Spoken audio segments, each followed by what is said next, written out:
Hi there, I'm Steve, and it's good to see you again for our next bedtime story. And this evening's chapter from the Jesus Storybook Bible is called Son of Laughter. And you may be able to see around me a few little babies, because actually children are really key to this story that we're about to hear. So if you are sitting comfortably, let me begin. Years passed and things didn't get any better. People were still just as cruel and mean to one another. They still got sick and died. God's world was still full of tears. It was never meant to be like this.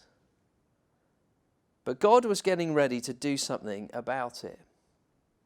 He was going to make all the wrong things right. And he was going to do it through a family. Abraham, God said, how many stars are there? God was about to tell his friend a wonderful secret.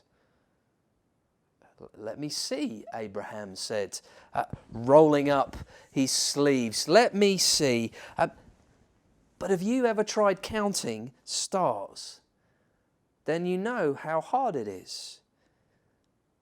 993, 994, 997. Wait, I've lost count again. 1, 2. Of course. He kept losing count. Too many, Abraham said. Guess what? God laughed. I will give you so many children and grandchildren and great-grandchildren, you won't be able to count them either. Abraham couldn't help giggling at such a wonderful idea, but he stopped himself. How could he have a family? Don't be silly. He didn't have any children, let alone grandchildren. He wiped away a tear. Anyway, it was far too late for him to start having babies at his age. He was 99 years old. What could God mean? Abraham, God said, believe me. And then God told Abraham his secret rescue plan. Abraham, I will make your family very big. Until one day, your family will come to number more than even all the stars in the sky. Abraham looked up at the dark night sky, thick with stars. You will be my special family, my people, and through you, everyone on earth will be blessed. It was an incredible promise. God was going to rescue the world through Abraham's family. One of his great-great-great-grandchildren would be the child, the promised one, the rescuer. But it's too wonderful, Abraham said. How can it be true? Is anything too good to be true? God asked. Is anything too wonderful for me? So Abraham trusted what God said more than what his eyes could see. And he believed. Now when Sarah, who was Abraham's wife, heard God's promise, she just laughed to herself. But it wasn't a happy laugh.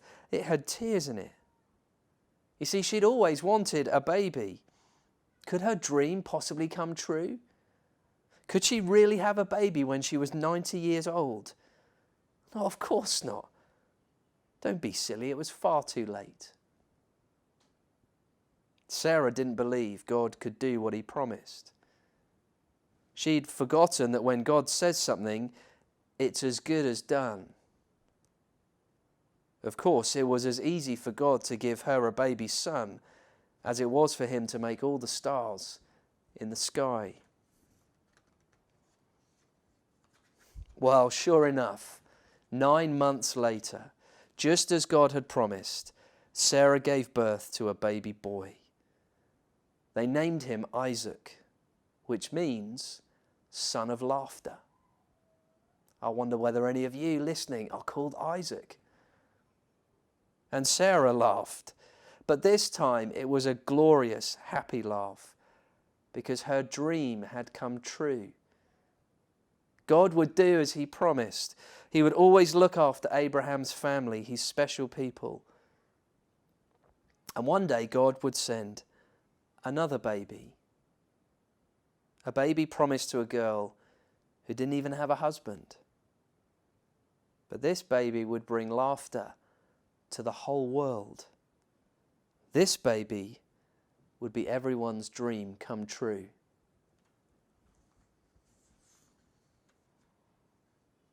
While we're starting to see